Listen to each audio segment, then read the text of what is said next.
When she wants to go out, she lets it know. She goes around in circles, she scratches the window, she makes noise. When I sleep, she walks on me, tell me wake up, we go out.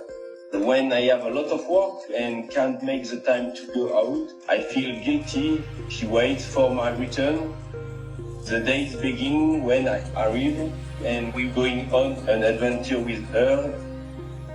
6 years ago, I wanted a cat. I went to a shelter. Once there, the cat came to me and never let go of me. I left with Cat. Before, she was abandoned by other people, so she considered me his mother. At the beginning, I went outside with Cat in my house to make her feel safe with me. We were very close right away. Cat became very sociable and always wanted to share the moment with me at work, at home. I felt guilty for being able to offer Cat only an apartment life. So since I'm bike a lot, I wanted to try to share it with her. We left at night so as not to scare Cat with the cars. This was the first activity I tried to do with Cat and she liked it for sure. So we continue to try other activities. I see that Cat is happy when she takes her head out to catch the wind. She's very curious and loves speed, but there is always a small leash to prevent Cat from advancing too much. She's too fearless. Sure, everybody who have a cat knows that. You don't make a cat do what she doesn't want to do. It's not possible. We always do short activity, 1 hour maximum. On a motorcycle, there is a lot of wind, and Cat takes her head out a lot. So I wanted to protect her eyes. I'm an engineer and PhD in science. I always do things to simplify my and Cat's life. So I made a helmet with glasses.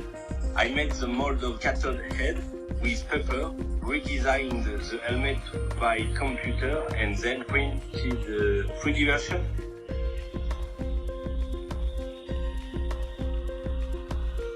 When we have finished an activity, Cat come home, lie down for a nap.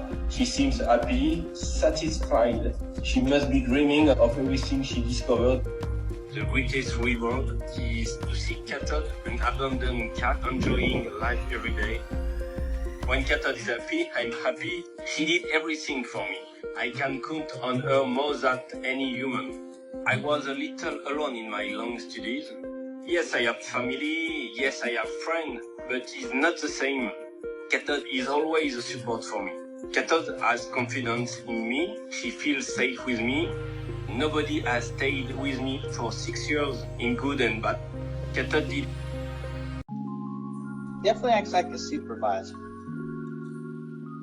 Definitely checks in on the officer quite often to make sure they're doing what they're supposed to do.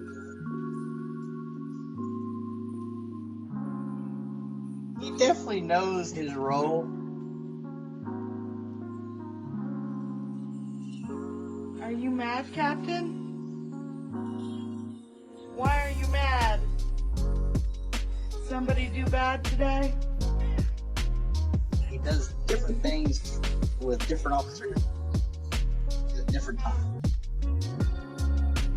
When I'm working on some things, he'll actually crawl up on the chair and put his paws on my shoulder.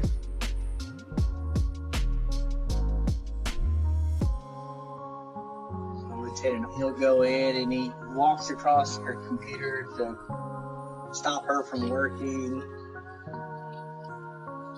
He has quite a bit of attitude at times. Captain, I need to do timesheets. You have to move. Come on, off. Thank you. There's another lieutenant where he would just stay on his chair. Go down.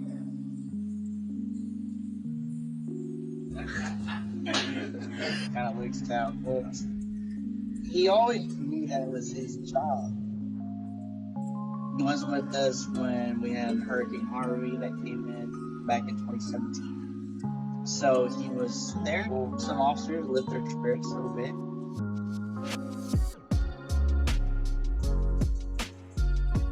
I had mentioned trying to find a cat for the office.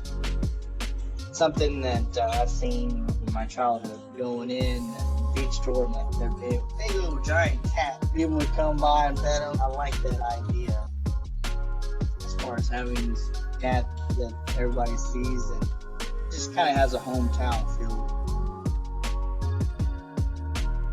There's people that specifically came to the department just to see the cat. It's nice to actually have people come to the police department, not just something that has occurred in their life that they need to report. That's refreshing, in my opinion. And we're a small town community. That's definitely been a positive impact. Something as simple as police department cat, if that can change some ideas and mindsets, then hey, so be it. It starts the conversation in a positive direction. Unfortunately, we deal with a lot of negatives, so if there's anything that's positive, we can work in that direction. I'm all for it. Happy National Cat Day! It was scary. We had Liam for about a year or two and started to see signs of asthma.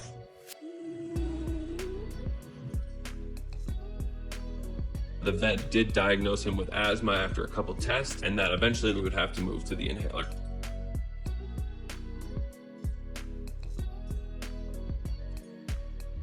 He needs to take this 2 times a day.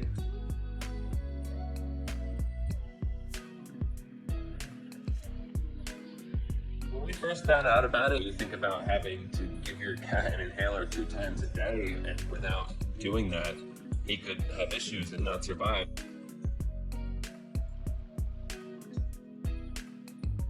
At first it was really scary, but in the back of my head, all that mattered was making sure that Liam has a good quality of life, and that's all my focus went to. The doctor told us that on the inhaler, he would be less active, start to love food more, and actually gain some weight, so we would have to watch that. It was about a year after the inhaler that we started to notice that he was really gaining weight. The more weight he has, it's the more pressure on his lungs, and that's where it directly relates. That's harder for him to breathe. We decided to start an exercise program with him. Our other cat loves the exercise wheel, but Liam never liked it at first.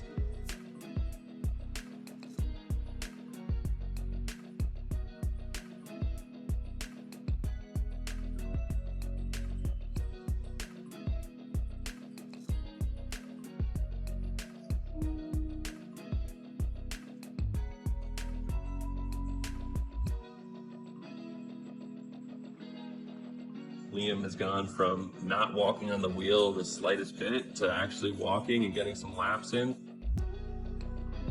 It's been great progress, and it's been awesome to see. And I want to start to get him to jump over things, to go in and out of the room. It's just little things that make him exert energy.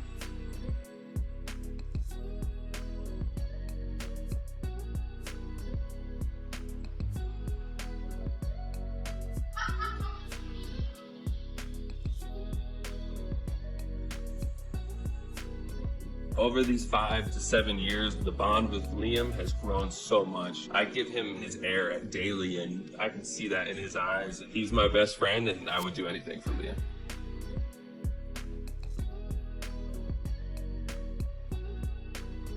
It was a really rough process at first, but for him to actually exercise and lose weight will directly benefit his asthma. This is the furthest we've gone, trying to really get him motivated to exercise, and I love Liam. I would do anything for him.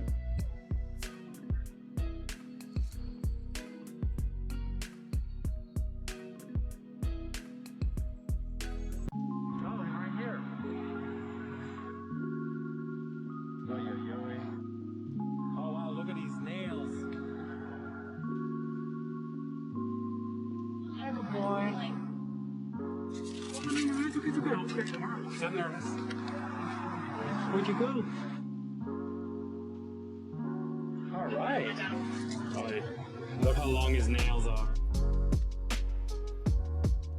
Yeah. Okay.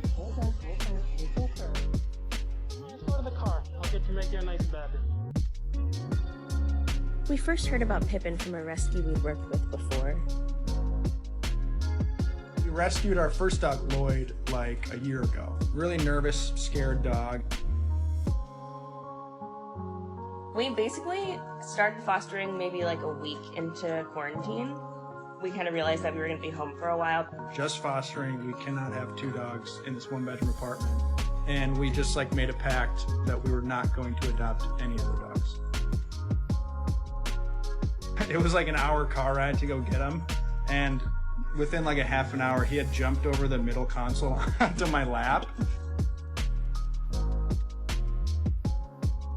From the minute he came in, he was just throwing all these cute things at us. Because he was found on the street, a lot of the hair under his body has not all the way fully grown back yet. He really likes a human hand on his like little bare chest. He pulls your hand to it.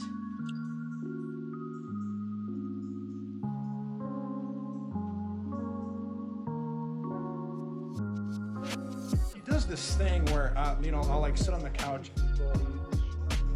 He just like climbs up and sits on my sternum. And it's like kind of a cuddle, but he's really just like perched up there. Hey,